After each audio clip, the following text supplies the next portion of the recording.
Welcome to our podcast. Today is Thursday, August 27th. This is episode 5. I've got Brian here with me, and we have Mr. Whit Davis here with us today. Whit is on the ballot for Forsyth County District Court Judge, and we just want to have a little chat with him, get you some knowledge, let you know a little bit about him. So thank you for joining us. We appreciate you taking the time out to have a little conversation with us. So I know you're busy man. Well, thanks for having me here on my lunch break.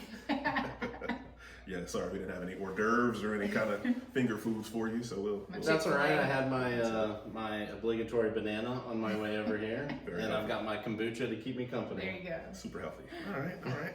So sounds like you're a healthy person. No, yesterday was Dario, so I can't say that. We love Balance. Dario. It's good balance. Good balance. Yes. So tell us a little about yourself, the current role you have now, and how you're going to use that, or how does that transfer into running for a district court judge? Sure.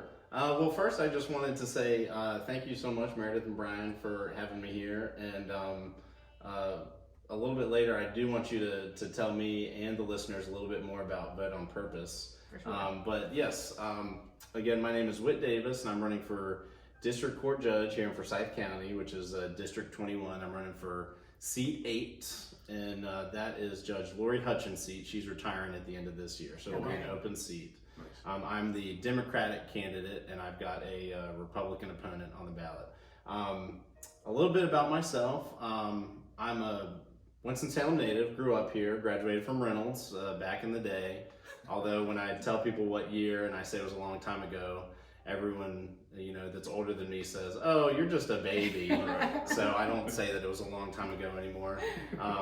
But I was away for about 10 years, going to school, working away. And then I came back after law school because I just really missed North Carolina, and I missed Winston-Salem. You went to law school in one of our favorite cities. So your favorite city must be New Orleans. Yes, we love New Orleans. Yes. How many times have y'all gone? Well, drunk or sober.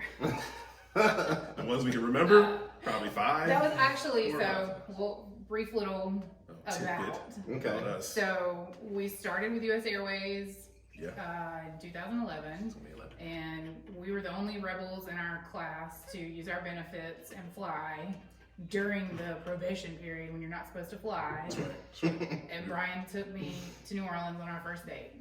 Yeah.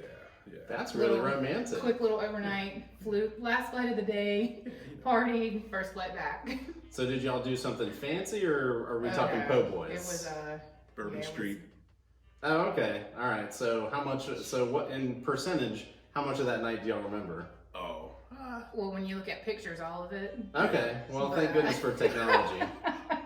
Well, I guess so. Yeah. But no, that was good. That was an introduction to just how interesting the city is, what you can do in a short amount of time. There's so much culture. Now we've taken your mom, we've taken my mom. Oh yeah, it's a place to go.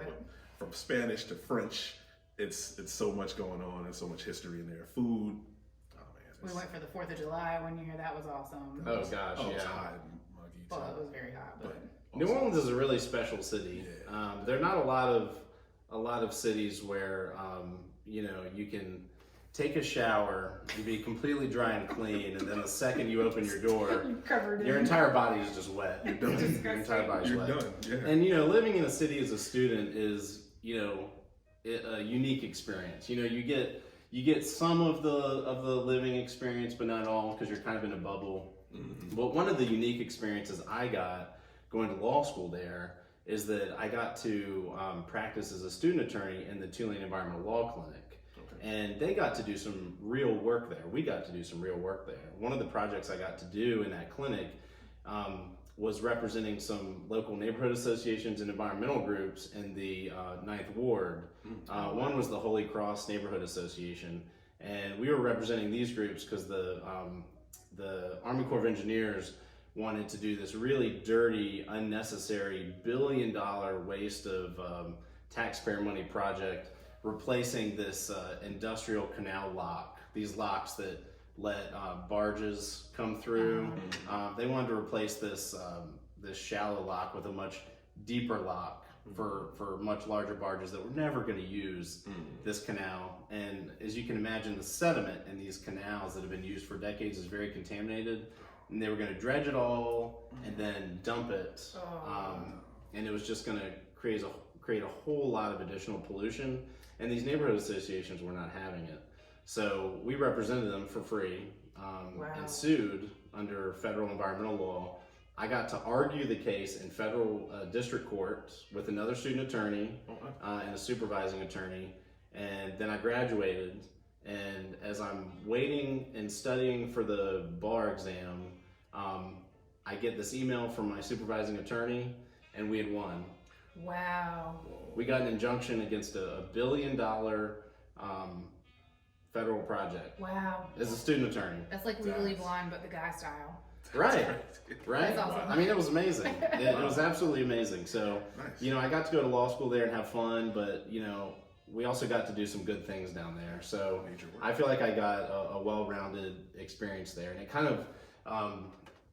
of ignited in me a desire, to help people that can't help themselves, that don't have the money or the ability to represent themselves or hire their own attorneys. And so when I came back to Winston, I was in private practice for 2 years, but I got on the court-appointed list, private attorneys that will take appointed clients for not very much money per hour, clients that the public defender's office either has a conflict with or they have too many cases. Okay. But a position opened up in that office after 2 years about in private practice, and I've been at the public defender's office for the last 7 years. Wow.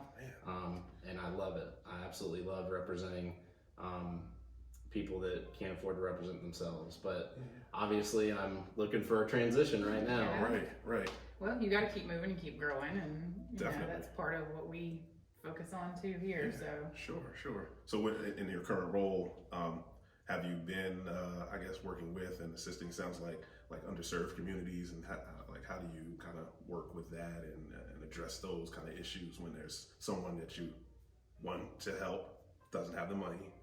How do you even approach that situation? Where do you go? Who do you talk to? How does that? Well, that was one of the issues that kind of made me want to leave private practice. There's absolutely nothing wrong with making money and a living in a business out of being an attorney, but it's not for everybody. And one thing I did not enjoy about private practice was turning clients away because they couldn't pay. Hearing their story and hearing their needs, but telling them, sorry, I can't help you because you can't pay me, and I have expenses. I didn't like that. But in the public defender's office, I'm salaried. I'm paid by the state. Right. So money is not an issue. That is never an issue between me and a client. Sometimes my caseload is an issue for me, but we all deal with it. Public defenders across the country deal with it.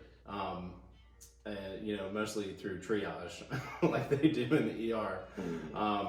But that's one thing I have always enjoyed about this job, is that money has never been an issue.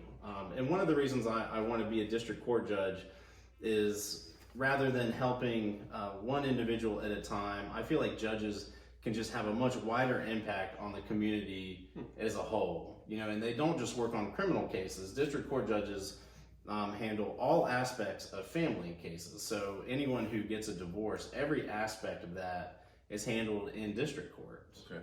That does not go to superior. Whether it's spousal support, child custody, all that's handled in district court. They also do juvenile. Okay. One reason I was late today, and thank you for being so accommodating, is because I had a long meeting with one of my juvenile clients and his mother. There's a lot to explain in juvenile court. It's very complicated, lots of steps, and that's all handled in district court. And you also have civil cases in district court. wow. So there's a lot that happens in district court, and you get to have a much wider impact on the community. And I think you can benefit the community in a much greater way. And that's what I want to do. That's good. I didn't know that it spread quite that far, especially with the family aspect of it. Juvenile, family, and criminal. That's right. So handled in And district. civil. And yeah. civil. Yeah, civil litigation. Man, okay. I had a question really about juveniles and that kind of caseload and how that looks, but we'll move into that after a little short break.